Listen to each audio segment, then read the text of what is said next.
મિત્રો લેક્ચર 2 પ્રકરણ 6 તો આજે આપણે પાયથાગોરસનો પ્રમેય ભણીશું।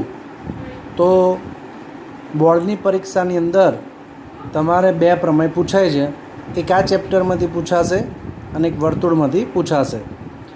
તો આ પ્રકરણની અંદર 9 પ્રમેયો છે, તો આપણે અત્યારે 4 પ્રમેયો ચલાવીશું અને પછીથી 5 પ્રમેયો ચલાવીશું। તો એમાંનો પહેલો પ્રમેય આપણે લઈએ છીએ પાયથાગોરસનો પ્રમેય। હવે પ્રમેય એ અને રચના એ જે બાળકો નપાસ થતા હોય એમના માટેની જડીબુટ્ટી છે। તો આજે 8મો મહિનો છે અને તમારી પરીક્ષા જો રેગ્યુલર રહેશે તો ફેબ્રુઆરીમાં આવશે અથવા તો પછી ગવર્મેન્ટ જે નક્કી કરે તે રીતે આવશે।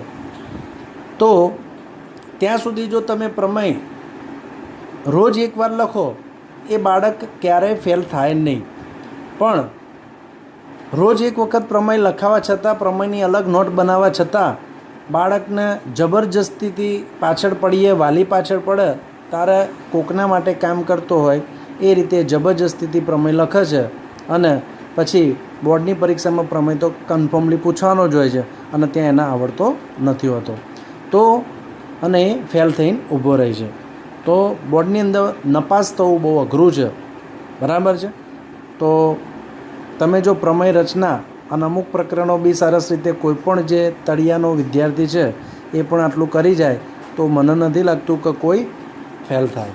તો આપણે પાયથાગોરસનો પ્રમેય ચલાવ્યા પહેલાં એના માટે કેટલીક વસ્તુ સમજી લઈએ। એ વસ્તુ સમજી લઈશું તો આ પ્રમેય બહુ સરળતાથી તમને આવડી જશે। તો આ પ્રકરણની અંદર આપણે એવું ભણ્યા કે ભાઈ 2 ત્રિકોણો આપ્યા છે તો એ સમરૂપ ક્યારે થાય, બરાબર છે। તો અહીંયા એક એક્ઝામ્પલ લઉં કે ભાઈ ત્રિકોણ ABC છે અને ત્રિકોણ XYZ છે। તો કે ભાઈ આ 2 ત્રિકોણો સમરૂપ થવા માટેની 2 કન્ડિશન છે, 2 શરત છે। પહેલી કે ભાઈ અનુરૂપ ખૂણાઓ સરખા હોવા જોઈએ। તો આ A છે તો એના અનુરૂપ કયો છે X, આ B છે તો Bના અનુરૂપ કયો છે Y, આ C છે તો Cનો અનુરૂપ કયો છે Z। તો કે ભાઈ આ અનુરૂપ ખૂણાઓ સરખા હોવા જોઈએ। બીજી વસ્તુ કે ભાઈ અનુરૂપ બાજુઓનો ગુણોત્તર સમપ્રમાણ હોવો જોઈએ। ગુણોત્તર અનુરૂપ બાજુ એટલે AB, તો આના જેવી આ બાજુ કોણ છે XY, તો એનો ગુણોત્તર એટલે AB ભાગ્યા XYનો જવાબ, BC ભાગ્યા એના અનુરૂપ કોણ છે YZ, તો BC ભાગ્યા YZનો જવાબ, AC તો એના અનુરૂપ XZ। તો આ ત્રણેયના જવાબ સરખા જ્યારે આવે તો આ બીજી કન્ડિશન થઈ, તો આને સમપ્રમાણ કહેવાય, અનુરૂપ બાજુઓનો ગુણોત્તર સમપ્રમાણ કહેવાય। તો 2 કન્ડિશન જ્યારે ફૂલફિલ થાય તો આપણે એવું કહી શકીએ કે આ બંને ત્રિકોણો છે એ સમરૂપ છે। Is that clear? તો આ બંને ત્રિકોણો કેવા છે? સમરૂપ છે। હવે આનું ઊંધું કરીએ કે દાખલા તરીકે તમને એવું કહ્યું છે કે ત્રિકોણ PQR સમરૂપ ત્રિકોણ XYZ, ઓકે। તો આપણે એના મુજબ આકૃતિ દોરીએ। તો આ તમને આપેલ છે એવું કહી દીધું, તો આનો અર્થ શું થાય? તો આનો અર્થ એવો લઈ શકો કે P છે એટલો X છે, Q થાય એટલો જ Y થાય અને R થાય એટલો જ Z થાય। બીજી વસ્તુ PQ ભાગ્યા XY, QR ભાગ્યા YZ અને PR ભાગ્યા XZ સરખું થાય, આનો ગુણોત્તર સરખો થાય। તો આનું ઊંધું થયું, બરાબર છે। તો કે ભાઈ કોઈપણ 2 ત્રિકોણો સમરૂપ થવા માટેની 2 શરત। શરત નંબર 1, અનુરૂપ ખૂણા સરખા થવા જોઈએ, અનુરૂપ બાજુના માપ સમપ્રમાણમાં હોવા જોઈએ, તો એ બંને ત્રિકોણો સમરૂપ કહેવાય। હવે તમને સમરૂપ ત્રિકોણ આપી જ દીધેલા છે તો એનું ઊંધું કરી દો, તો એની ઉપરથી તમે શું જજ કરો તો એની ઉપરથી તો અહીંયા તમને બે ત્રિકોણો સમરૂપ આપ્યા છે કે ત્રિકોણ PQR સમરૂપ ત્રિકોણ XYZ આપેલ છે. તો એનો અર્થ એવો કાઢવાનો આપણે કે ભાઈ આ બે ત્રિકોણના નામ મુજબ આકૃતિ દોરવાની. તો આ Pના અનુરૂપ કોણ છે? X, Qના અનુરૂપ કોણ છે? Y અને Rના અનુરૂપ કોણ છે? Z. તો આ ખૂણાઓ સરખા થાય. આ જેટલો હોય એટલો આ થાય, આ જેટલો હોય એટલો આ થાય, આ જેટલો ખૂણાનું માપ હોય એટલો જ આ ખૂણાનું માપ થાય. અને બીજું કે ભાઈ PQ ભાગ્યા XYનો ગુણોત્તરનું સાદુરૂપ આપીને જે જવાબ આવે એટલું જ QR ભાગ્યા YZ ના ગુણોત્તરનું સાદુરૂપ આપીને જે જવાબ આવે તે સરખો થવો જોઈએ. તેટલો જ જવાબ PR ભાગ્યા XZ ગુણોત્તરનો જવાબ પણ સરખો આવવો જોઈએ. તો આવું લઈ શકાય. બીજી વસ્તુ આગળ શીખીએ આપણે આ પ્રમેય માટે. ઘણા બાળકોને વેદ શું છે ખબર નથી પડતી. તો આપણા 3 પ્રકારના ખૂણાના માપના આધારે ત્રિકોણના 3 પ્રકાર હોય. આને લઘુકોણ ત્રિકોણ કહેવાય, બરાબર છે. આને કાટકોણ ત્રિકોણ કહેવાય અને આને ગુરુકોણ ત્રિકોણ કહેવાય. આ બધી આ પાયાની વસ્તુઓ છે. આ વસ્તુઓ જ ખબર ના પડતી હોય તો ભૂમિતિનો કોઈ મતલબ જ નથી. તો લઘુ એટલે નાનો, ગુરુ એટલે મોટો. તો લઘુકોણ ત્રિકોણની અંદર ત્રણેય ખૂણાના માપ 60થી નાના હોય. ત્રણેય ખૂણાનો સરવાળો તો 180 હોય તો બધાને ખબર જ છે. કાટકોણ ત્રિકોણની અંદર એક ખૂણો 90 અંશનો હોય એને કાટકોણ ત્રિકોણ કહેવાય અને બાકીના બે છે એનું ટોટલ 90 થાય. 60 ગમે તે હોઈ શકે, 90થી નાના હોય ટૂંકમાં, એટલે લઘુકોણ હોય ટૂંકમાં. હવે PQR ગુણકોણ ત્રિકોણ છે તો એક ખૂણાનું માપ 90થી મોટું, 180થી નાનું હોય અને બાકીના બે લઘુકોણ હોય ને ગુરુકોણ ત્રિકોણ કહેવાય. તો આપેલા કોઈ શિરોબિંદુથી સામેની બાજુ ઉપર કોઈ લંબ દોરવામાં આવે તો લંબ એટલે 90નો ખૂણો બનાવે એને શું કહેવાય? લંબ. તો આ લંબનું બીજું નામ થાય અહીંયા આગળ વેધ. શું થાય? વેધ. શું કહેવાય એને? વેધ. તો એવી રીતે આ કાટકોણ ત્રિકોણની અંદર આ ખુદ જ લંબ છે, કાટખૂણો બનાવે છે, એ ખુદ જ વેધ છે. અને ગુરુકોણ ત્રિકોણની અંદર મિત્રો તમારો આ જે લંબ અથવા તો વેધ કહો એ બહારની બાજુ આવે. તો અહીંયા લંબ અથવા વેધ એ બહાર હોય, અહીં લંબ અથવા વેધ એ એક બાજુ હોય, બરાબર છે. અને અહીંયા લંબ અથવા વેધ એ ત્રિકોણની અંદર હોય. ક્લિયર? તો વેધ શું છે ખબર પડી ગઈ? ઓકે. તો આપણે પાયથાગોરસનો પ્રમેય આપણે જોઈએ. તો તમને બોર્ડની પરીક્ષાની અંદર એવું પૂછશે, તમને કોઈ જગ્યાએ પ્રમેય એવું નામ નહીં આવે. ઘણા બાળકો જ્યારે 9મા ધોરણની અંદર પ્રમેય આવે અને અમે એવું એમને કહેતા હોઈએ છીએ કે ભાઈ પ્રમેય આવવાનો છે અને IMP છે, અને બાળક જ્યારે પરીક્ષામાં પહેલી વાર બેસે અને પ્રમેય શબ્દ સાંભળે નહીં પણ એનું હેડિંગ જ આવવાનું હોય તો આઈને કે સાહેબ તમે કહેતા હતા કે પ્રમેય આવવાનો છે, નહીં તો પ્રમેય આવ્યો જ નથી.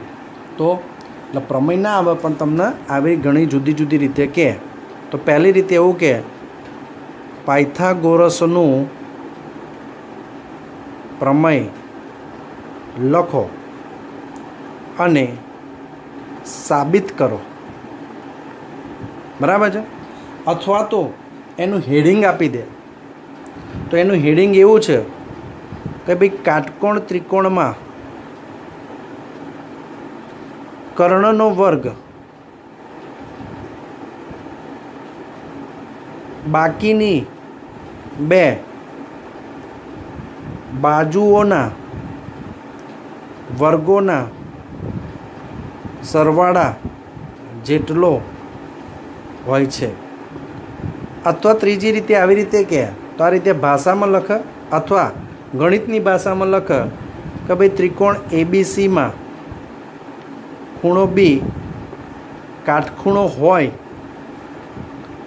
તો સાબિત કરો કે AC² બરાબર AB² પ્લસ BC સ્ક્વેર. અતિ સુંદર પ્રમેય લખો અને સાબિત કરો. તો આ તમને 4 રીતે તમને બોર્ડની અંદર પૂછાય. રાઈટ? તો આ રીતે તમને પૂછે. તો આમાંથી કોઈ પણ એક રીતે તમને પૂછી શકે છે.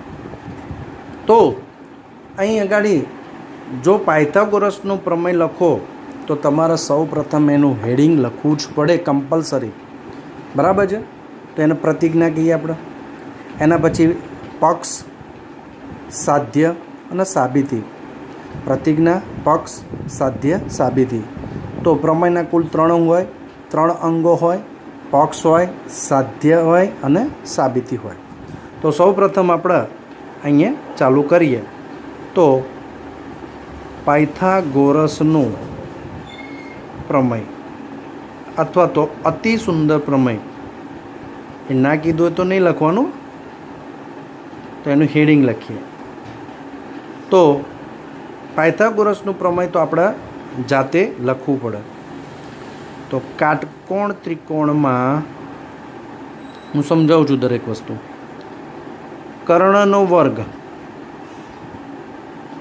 બાકીની 2 બાજુઓના વર્ગોના સરવાળા જેટલો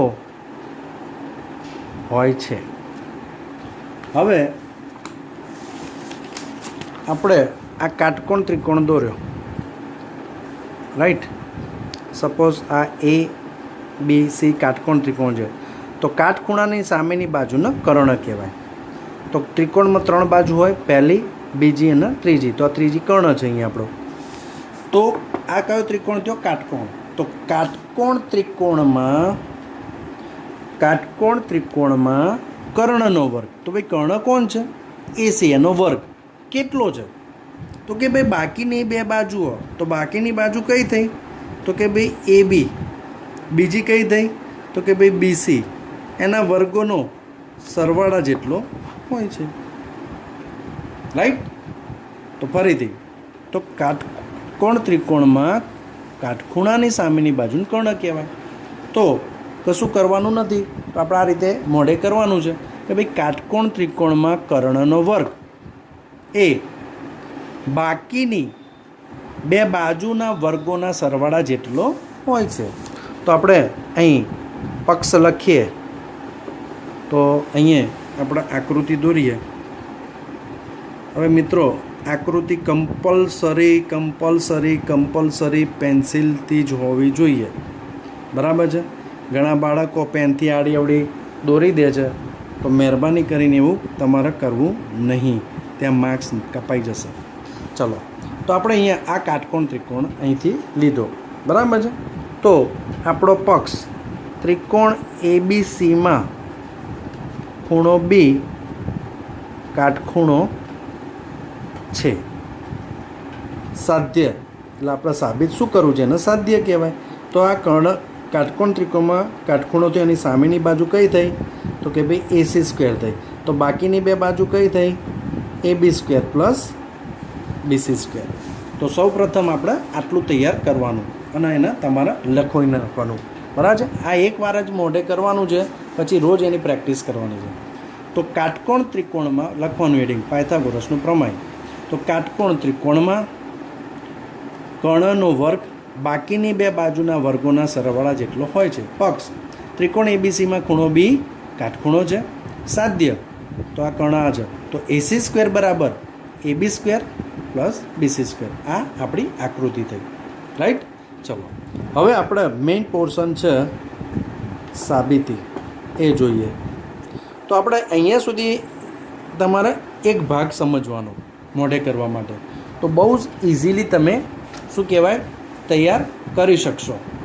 તો હવે આપણે BD લંબ AC દોરીએ.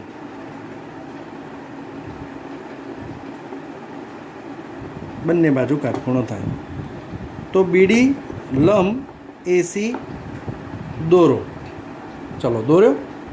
હવે આ D બિંદુ શું છે? તો જ્યાં DA BC पर सॉरी DA AC पर આવેલું બિંદુ હોય, બરાબર છે. હવે પ્રમેય 6.7 મુજબ, હવે ભાઈ તમે એમ કહેશો કે સાહેબ આ પ્રમેય 6.7 શું, બરાબર છે, તો તમને એનું હેડ સમજાવી દઉં. તો પ્રમેય 6.7 એવું કહે છે કે ભાઈ દાખલા તરીકે BAC આ કાટખૂણો છે, તો કાટખૂણામાં શિરોબિંદુ પરથી કર્ણ પર જો વેધ દોરવામાં આવે તો કુલ કેટલા ત્રિકોણો દેખાય છે અહીંયા તમને? તો કે ભાઈ આ એક, આ બીજો અને એક ઓરિજિનલ ત્રિકોણ ABC ઓરિજિનલ, તો 3 ત્રિકોણ દેખાય છે. તો સૌથી મોટો કોણ છે? ABC છે, રાઈટ. આ ત્રિકોણનું નામ શું છે? તો કે ભાઈ આપણે ADB લઈશું. આ ત્રિકોણનું નામ શું છે? તો કે ભાઈ આપણે આનું નામ BDC લઈશું, કાટખૂણો આવે એવી રીતે બનાવીશું આપણે. તો પ્રમેય 6.7 જે અત્યારે હાલ આપણે ભણવાનું નથી, તો એનું હેડ ખાલી સમજાવું છું. એવું કહે છે કે ભાઈ કાટકોણ ત્રિકોણમાં કાટખૂણા પરથી કર્ણ પર જો વેધ દોરવામાં આવે તો આ વેધ થઈ ગયો તમારો, હા વેધ થઈ ગયો, હા વેધ થયો, બરાબર છે. તો તે એનાથી બનતા ત્રિકોણો મૂળ ત્રિકોણના સમરૂપ હોય છે. તો પહેલો કયો થયો ભાઈ અહીંયા ગાડી? ADB, ત્રિકોણ ADB સમરૂપ. મૂળ ત્રિકોણ કયો? ABC. બીજો ત્રિકોણ કયો બન્યો? BDC. કોના મૂળ ત્રિકોણ? ABC ના સમરૂપ થયો, રાઈટ. ઓકે. તો પ્રમેય 6.7 મુજબ શું થયું ભાઈ? તો આપણા પહેલી કન્ડિશન લઈએ અહીંયા. તો પ્રમેય 6.7 મુજબ ત્રિકોણ ADB સમરૂપ કોના થશે? ABC. હવે આપણે શું કરવાનું છે?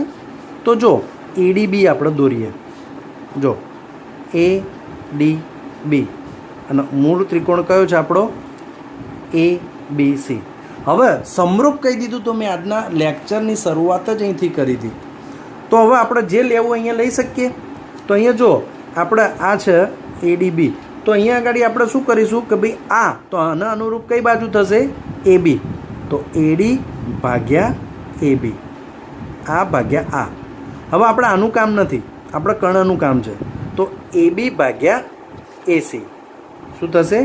AB ભાગ્યા AC, રાઈટ. તો અહીંયા લખી લઈએ આપણે. તો આ કઈ રીતે લાયા? સમજ પડી ગઈ તમને? ઓકે. ના સમજ પડે તો અહીંયા દોરી દઉં છું, એટલે તમે જ્યારે મોઢે કરો ત્યારે તમને વધારે આઈડિયા આવે. ADB તો જે ગોખ્યું હશે એને જ્યારે પરીક્ષામાં નામ બદલે, બરાબર. મેં અહીંયા ત્રિકોણ ABCથી બનાવ્યો, તો પરીક્ષામાં XYZથી કહે, જેને ગોખ્યો એને ના આવડે, જે સમજ્યું એને આવડે. તો AD ભાગ્યા આ ભાગ્યા AB બરાબર AB ભાગ્યા AC. કેમ આવું થયું? કેમ કે ત્રિકોણ ADB સમરૂપ ABC છે, તો આપણે કોઈ પણ બે બાજુઓ યા 3 બાજુઓનો ગુણોત્તર સમપ્રમાણ લઈ શકીએ. હવે આપણે શું કરીશું? આ બેને ક્રોસ કરો તો AD ગુણ્યા AC, AD ગુણ્યા AC બરાબર AB ગુણ્યા AB, AB ગુણ્યા AB. હવે આનું સાદુરૂપ આપીએ તો AD ગુણ્યા AC બરાબર AB AB AB સ્ક્વેર. આને આપણે 1 નંબર કહીએ. તો આપણે અહીંથી ઊભા રહીએ, બરાબર છે. તો આપણે અહીંયા બીજો પડાવ થશે. તો ફરીથી એકવાર આપણે અહીંયા સુધી રિવાઇઝ કરી લઈએ. તો પાયથાગોરસનું પ્રમેય કાટકોણ ત્રિકોણમાં કર્ણનો વર્ગ બાકીની બે બાજુના વર્ગોના સરવાળા જેટલો હોય છે. ઓકે. પક્ષ ત્રિકોણ ABCમાં ખૂણો B કાટખૂણો છે. સાધ્ય AC સ્ક્વેર બરાબર AB square plus BC square. Okay. સાબિતી BD લંબ AC દોરો, BD લંબ AC દોરો. જ્યાં D શું છે? મેં ભૂલ કર્યું. AC પર આવેલું બિંદુ હોય. પ્રમેય 6.7 મુજબ, તો મેં તમને સમજાવ્યું પ્રમેય 6.7 શું કહે છે. તો એના મુજબ શું થયું? તો તમારે આ રાખો.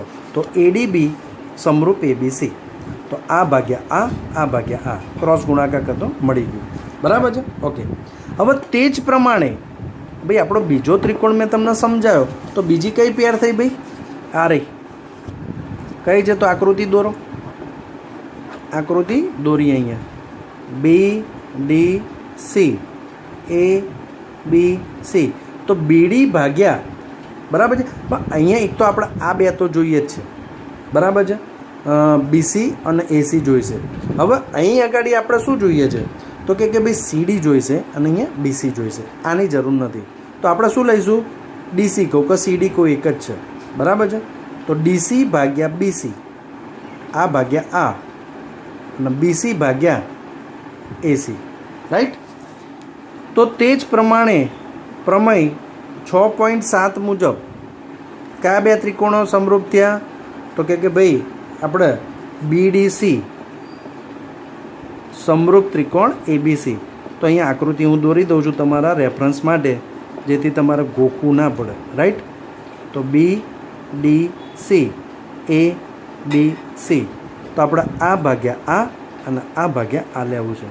તો કે ભાઈ DC ભાગ્યા BC બરાબર BC ભાગ્યા AC ક્રોસ ગુણાકાર કરી દો. તો DC ગુણ્યા AC બરાબર BC ગુણ્યા BC.